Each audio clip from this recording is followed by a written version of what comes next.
Takot dami. Yan ang sa inyo. Yung ano po, babalik-balik yung vertigo. Vertigo. Yeah. Okay. Madali lang yan pag vertigo. Kayang-kaya natin yan. Kasala ito yung ano. Ay, noon pa yan. Oo. Wala na yan. Huwag na natin pakipagputik. Pero hindi kayong galing sa akin noon. Oo. Kami. Sa inyo, 2020. 2022, 2 years ago. Yeah. Naano ko na kayo, nakarati ko na kayo. Oo. Kumusta? Kumusta naman kayo nung ano? Yung isang 1 year na din nung atake, yung vertigo. Alam mo ano ba nakakapagpa-atake diyan? Yung less, yung tulog, at siyempre pag edad. Pagka ang umiidad kasi, medyo mababaw ang tulog, pantulog manok. Minsan, talagang kulang na yung tulog. Kumbaga, ano bang, paano mo may explain yun? Nakaw na lang. Yeah, pag ganun ka na lang, nakaw na lang, hindi na talaga malalim yung tulog. Pag nagising na, hindi na talaga. Kunyari, nakatulog ka konti. Pag nagising ka, nalipuhatan ka ng konti. Hindi mo na kayang bawiin yung ano. Yun yung ano. Mahirap na. Yun yung ano ng mga may edad. Kaya ito payo ko sa may mga kapitbahay na may edad na akala nila mainitin ang ulo. Hindi. Minsan kasi kulang na kulang yung tulog nila. Tapos nahanap na nila yung tulog. 10 minutes nakakatulog, nag-ingay ka sa tabi nila. Kaya masisigawan ka talaga. Kaya hindi mo masisisi si Mamboy, hinabol kayo ng itak. Ganun kasi yun. Pwede. Kasi ako, nandito na ako sa ano yung cycle nung ano. Kaya iinit yung tulog ng mga may edad. Sipi mo, 5 minutes or 10 minutes. Kumbaga, hindi siya nakatulog na magdamag eh.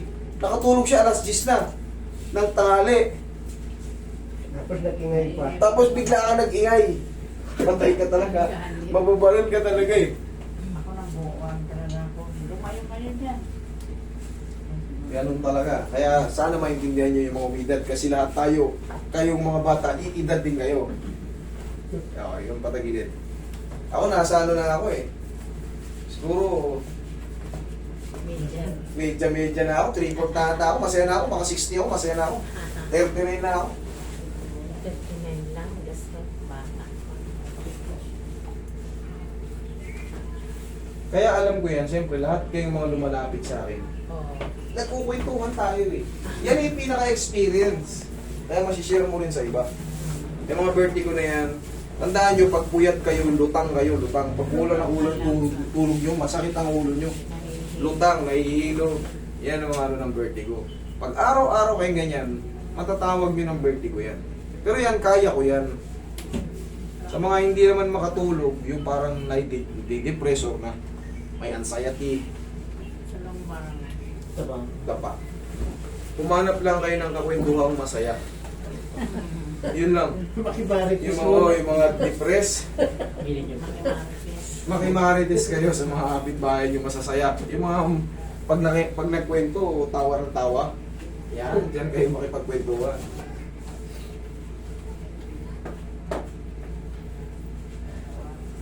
Relax na. Yung bayan ko, pinapapunta ko sana dito eh. Tatakot daw. Ilang taon na yung bayaw mo? Makakonvince Ay, 50 na. 50? Oo. 56 na. 56? Ilang taon ka na, mami? 60 yata. Oo, takot yun. Kaya yung mas may edad, hindi natakot eh.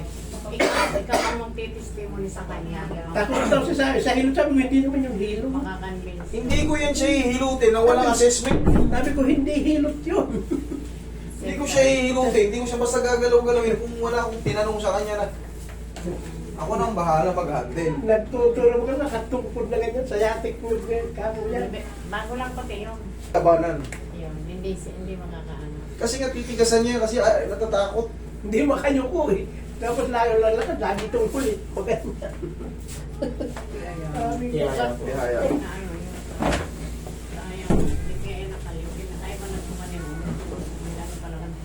Hindi pa yata nakakalit.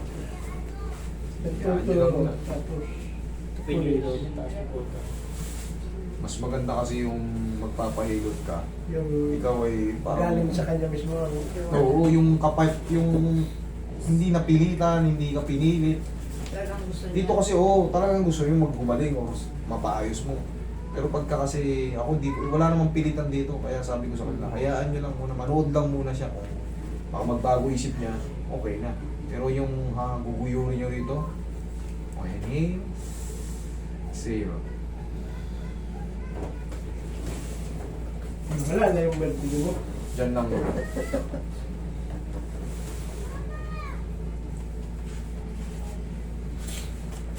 Nung kanya na, halos 1 year, hindi nakaranas ng vertigo.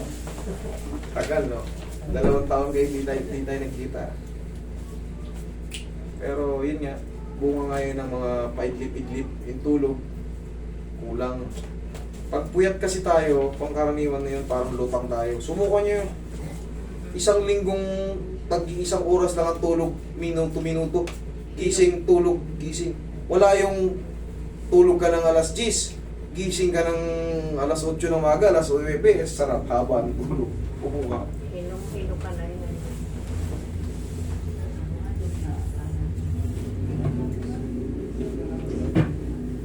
Meron na, bili ka ng pau. Okay. Bili ka ng pau. Di ba?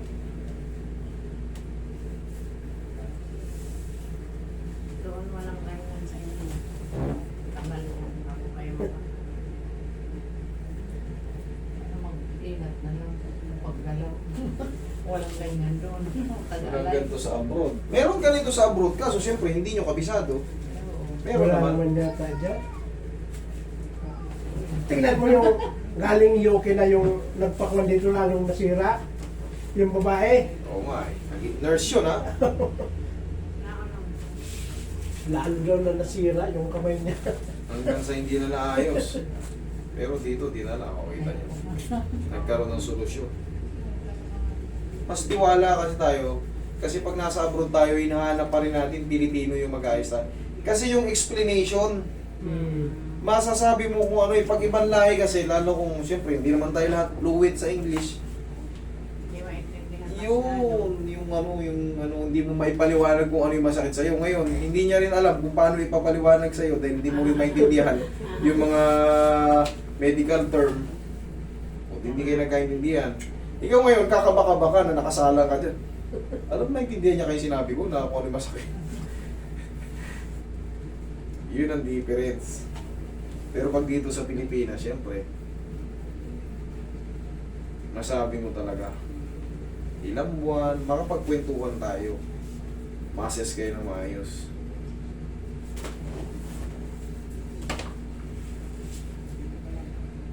Kasi pag English speaking at binanggitan ka ng mga explanation na malalalim sa medical, hindi mo maintindihan yan. Tapos ka ngayon.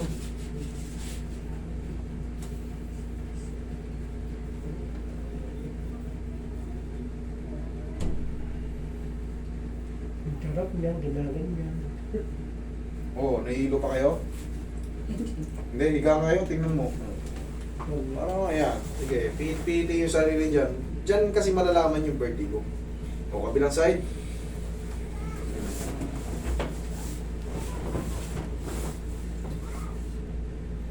Wala.